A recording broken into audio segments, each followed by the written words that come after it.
Hello, I'm Jace Nicole, and welcome to the very first episode of Penn Station. We'll be getting into the minds of a new generation of poets.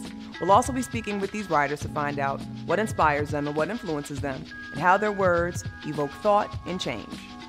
And on today's episode, we have a poet from Baltimore, by way of Pittsburgh, by way of outer space. He's also a slam champion and the director of youth poetry at Do More Baltimore. So please, everyone, let's welcome the great Slangston Hughes. Spirituality to me means everything, because everything is spiritual. There's nothing that is not spiritual. There's no way you can get away from the spirit. It'd be as if you got up in the morning and tried to live your day just as your clothes, without your clothes having your body in it. So it takes a very permanent and constant thread in my work. Recently, I felt like I had the meaning of life smack me in the face. And I don't mean like the meaning of life, like what does life mean? What are we here for? No, literally the meaning of life. Like not just life on earth, like the meaning of all life in the universe.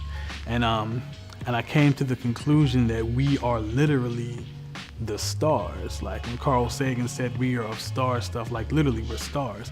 Like we are the millions of years later or ago, however you look at it, versions of ourselves traveling here in light form and inhabiting bodies, and then we look up and we see ourselves in a different space and time looking back at us. So through poetry, I kind of try to take incantations of those ancient versions of ourselves and put them back into context. So poetry really is just incantations put back into context, and the spiritual aspect of my work is everything that is in my work.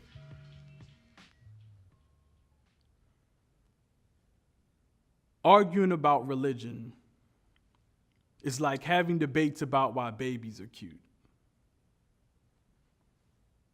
Most babies. Or like giving a lecture on why you have your mother's smile, when it just is a part of you, like God is. Because God is. But so often we attempt to cut the Most High out of our skin like a blind surgeon, performing malpractice on ourselves when no surgery is even needed. The cures to the diseases that we're seeking already exist within ourselves, as if Khalil Gibran pays rent for the biological tenets living as remedies inside of our arteries, and we always act like we gotta say the Lord's name as if it isn't already in vain. Looking up at the sky for help, hope, God, aliens, and receive nothing but chemtrails staring back at you, wrapping your face in the clouds like it's the shroud of Turin trying to bleed out stars, because everybody seems to know who God is, as if you aren't and only they are, as if they had Jesus' jism in a jar.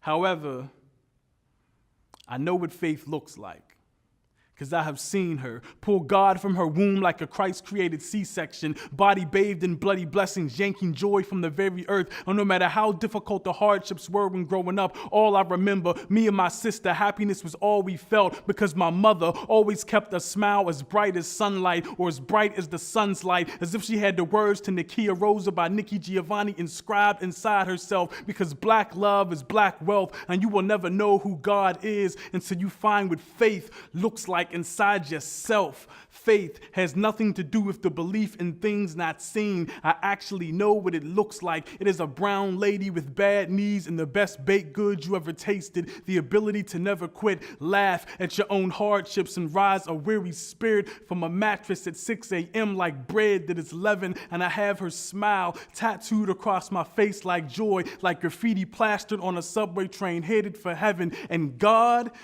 is my grandmother with the divinely given ability to pray force fields in front of households, causing bullets to bounce back. See, I am certain the religion is not real. However, I am sure that God is. I mean, shit, I just told you she's my freaking grandmother, Mary Louise Jenkins, and nobody better not say nothing about Miss Jenkins, or otherwise, that would be blasphemy. And when I die, I want God to be at the burial with a smile in her pocket and a joke in between his teeth, laughing at everyone for crying. And I want the poem on my tombstone to be so short and poignant that you won't even need a single syllable to recite it. Just a thought of thankfulness from my heart to your eyes, grateful for the precious time that I spent here with you.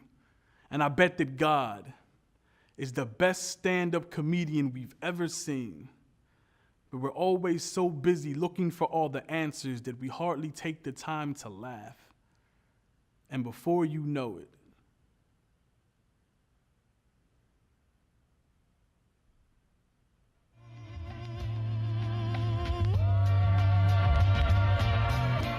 thank you everyone for watching the very first episode of Penn Station.